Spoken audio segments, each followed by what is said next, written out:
So if you're in law school and you are thinking about how to manage learning the RPC and memorizing cases, then this information is very useful for you. So I've had an issue memorizing cases while in law school. I had never actually been good at memorizing cases. So I devised a method that the Holy Spirit ministered to me on how I could memorize cases, because I realized that cases are an essential part of writing the bar finals, especially if you want to make the highest grades. So I devised a means, and this didn't only work for cases, it also works for RPC. So I've spoken to my mentees about how to manage RPC. You don't have to memorize all the subsections. You don't have to memorize all the sub rules or quote it as it is, not necessarily.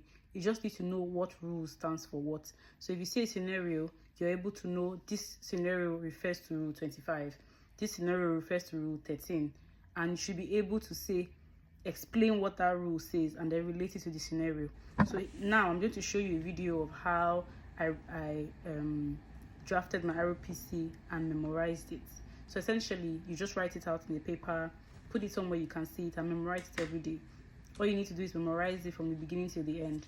Know which rule stands for what, right? So just like you know that rule 1 stands for general responsibility of a lawyer, and you understand the rule 1, the content of the rule, you understand it, that's all you need. So when you see a scenario, you can easily say this scenario talks about rule 1, and rule 1 is about the general responsibility of a lawyer, and explain what it is. That's what's essential. That's all you really need. So like I said, the same thing works with cases. If you have an issue memorizing cases, you don't have to write every single case and put them out there like that.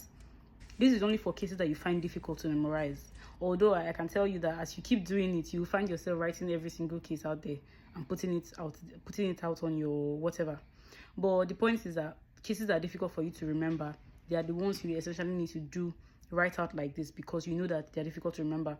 And especially when the case is speaking to important principles, you need those cases for those principles, especially when they are locus classicus or they are very popular cases especially. So you need that when you're trying to wrap your head around it. That's an easy way. So you don't have to sit down for 2 hours to read RPC.